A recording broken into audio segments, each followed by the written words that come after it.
Alors bonjour à tous. Donc aujourd'hui nous allons voir comment insérer des graphiques à notre fichier Excel. Donc on va utiliser le tableau suivant qui contient 3 employés avec les mois de l'année et les revenus par exemple. Donc on va sélectionner notre tableau, on va vers insertion, colonne et on choisit le style qu'on veut, que ce soit 2D ou bien 3D. Donc on va choisir le 3D par exemple. Donc voilà, notre graphique est inséré. Donc on a plusieurs options dans l'onglet création. Donc on peut par exemple modifier le type de graphique. Donc on clique et on choisit par exemple courbe. On va choisir celle-là. On va mettre OK par exemple. Donc on a changé maintenant le type de graphique. On a d'autres options, par exemple des dispositions de graphique prédéfinies. Donc ce sont des dispositions. On va choisir un style, par exemple celle-là qui contient le tableau avec le graphe. Donc vous voyez, ici on a le graphique et le tableau en dessous qui contient les informations. On peut changer aussi les couleurs du graphe dans cet onglet-là. Donc c'est le style du graphique. Donc on a plusieurs. Donc, voilà. Ici c'est pour déplacer le graphique. Donc cette option, on peut par exemple déplacer le graphique dans la feuille 2 par exemple. Et on met OK. Donc voilà, on est dans la feuille 2 qui contient le graphique. La feuille 1 ne contient plus le graphique. Il est déplacé à la feuille 2.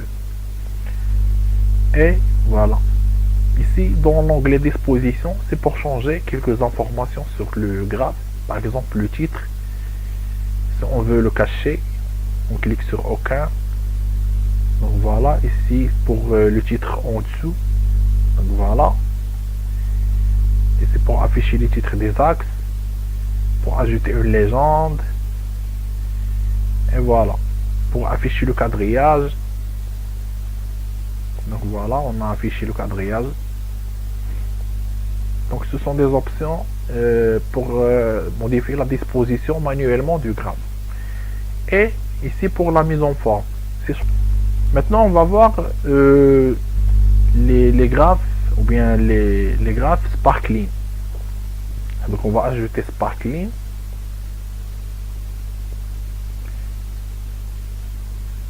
Et histogramme.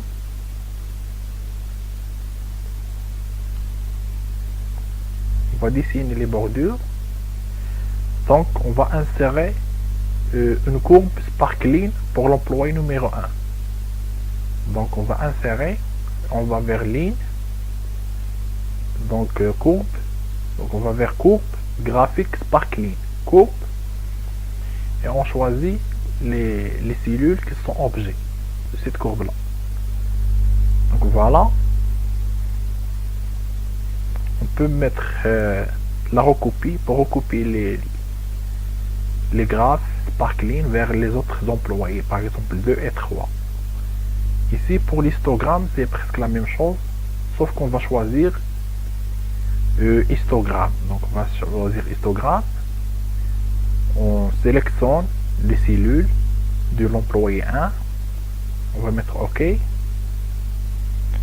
ici pour recopier. Donc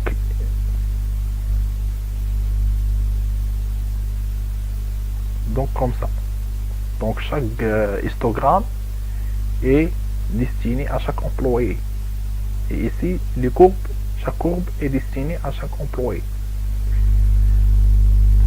Donc voilà, donc c'est la procédure pour insérer des courbes sparkling ou bien des courbes des graphes histogrammes.